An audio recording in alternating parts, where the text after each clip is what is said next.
Hey, welcome to The Explainer. Today, we're diving into some pretty remarkable technology, stuff that works at the very, very beginning of life, to stop hereditary diseases before they can even get started. So I want you to imagine a family that has a history of a serious genetic condition. And for generations, they've lived with this painful uncertainty, this question of whether they might pass it on. It raises this incredibly powerful question. What if you could actually intervene? What if you could stop that disease in its tracks before a pregnancy even begins? Well, believe it or not, that's exactly what this technology is all about. It's called PGT-M, that's short for Preimplantation Genetic Testing for Monogenic Conditions. And what it is basically is a super specialized lab procedure where you can test embryos, the ones created through IVF, for one single specific genetic mutation that's known to run in a family. So that's the what, but who is this powerful tool actually for? It's a really good question because PGT-M isn't for everyone. It's specifically designed for families who already know they have a clearly identified genetic risk where the odds of passing something on are unfortunately very well understood. Okay, so PGT-M typically comes into play in three main situations.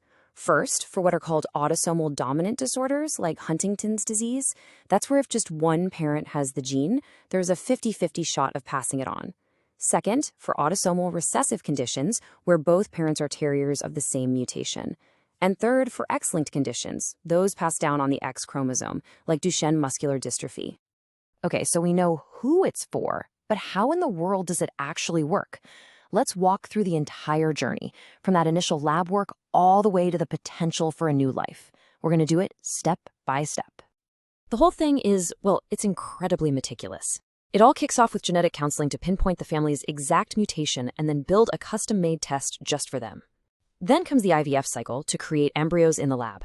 Now, here's the amazing part. On day 5 of the embryo's growth, a tiny biopsy, we're talking just a few cells, is carefully taken. Those cells are then sent off for analysis to look for that one specific gene. And finally, the embryos that are identified as being unaffected by the condition are the ones selected for transfer. And, this isn't something that happens overnight, not even close. Get this, just developing that custom test for a family can take 3 to 8 weeks. And that's before the IVF cycle even begins. Then, after the biopsy, the analysis takes another 2 to 3 weeks. So, all in, from start to finish, families are really looking at a commitment of about 6 to 12 weeks.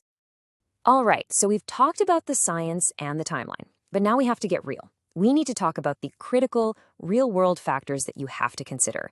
Let's dig into the practical side of this journey, and we're going to start with the cost. So, first things first, let's just talk about the price tag for the genetic test itself. In the US, the PGT-M testing part, so that's the biopsy and the lab analysis, that alone typically runs somewhere between $7,000 and $12,000. But as you're about to see, that's just one piece of the financial puzzle. Right, because PGT-M doesn't happen in a vacuum. It requires IVF. So the total cost is, well, it's a lot higher. When you add in the IVF cycle, all the expensive fertility medications, the embryo transfer, the all-in cost for just one attempt can easily blow past $27,500. And often, it's much more. It's a massive financial undertaking. So you can see why every family has to weigh this really difficult balance.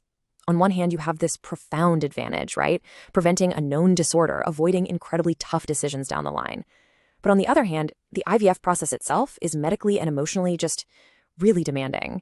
You have to have a confirmed disease-causing variant to even do this, and there's always a small risk of error. And crucially, there's absolutely no guarantee that any given cycle will even result in healthy embryos to transfer.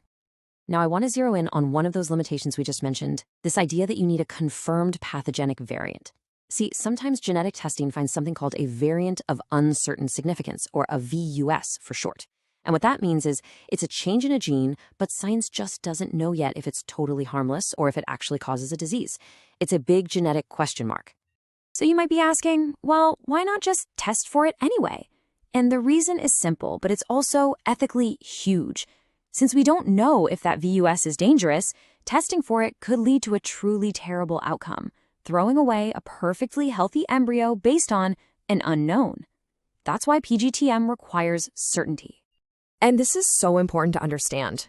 Even with all this incredible precision, PGT-M is still considered a highly advanced screening test. It's not a final definitive diagnosis.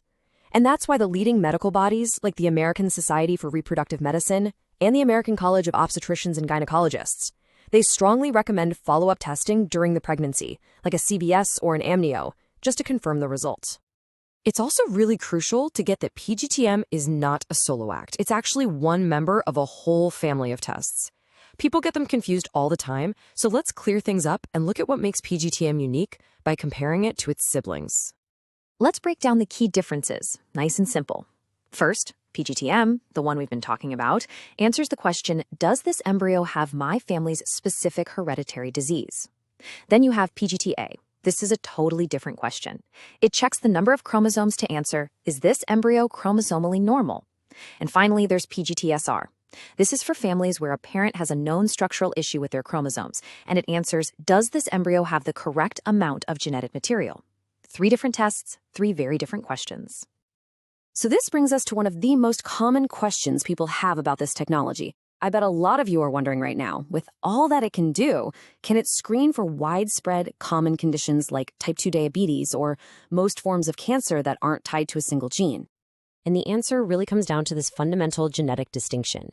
PGT-M is designed for single gene or monogenic conditions. Think of it like one faulty light switch causing the problem. That's things like cystic fibrosis or Huntington's. Most common diseases, on the other hand, are complex or polygenic. They aren't caused by one switch, they're caused by hundreds of genes, plus your environment, all working together. PGT-M just isn't built for that. Now, the one major exception here is hereditary cancer syndromes, like those from a BRCA1 or 2 mutation. Those are single gene, and PGT-M can be used for them. Okay, we have covered a ton of ground here. The science, the cost, the ethics. So let's boil it all down. What do you really need to take away from all this? Here's the bottom line. First, PGT-M has one main job: to stop a known single gene disorder from being passed down. Second, it is an intensive process. It absolutely requires IVF and a test that's custom-built for one specific family's mutation. Third, it's highly accurate, over 95%, but follow-up testing during pregnancy is still the standard of care. And finally, this is a big one. Remember what it's not. It is not a tool for screening complex, common diseases like diabetes. You know, this technology is already incredibly powerful, but it's really only going to get more advanced from here. And that leaves all of us with a pretty profound question to think about. As our ability to screen and select embryos grows and grows, how are we, as a society, going to define what a healthy embryo truly is in the years to come? It's a question with no easy answers, and it's one that's going to shape the future of families for a long, long time.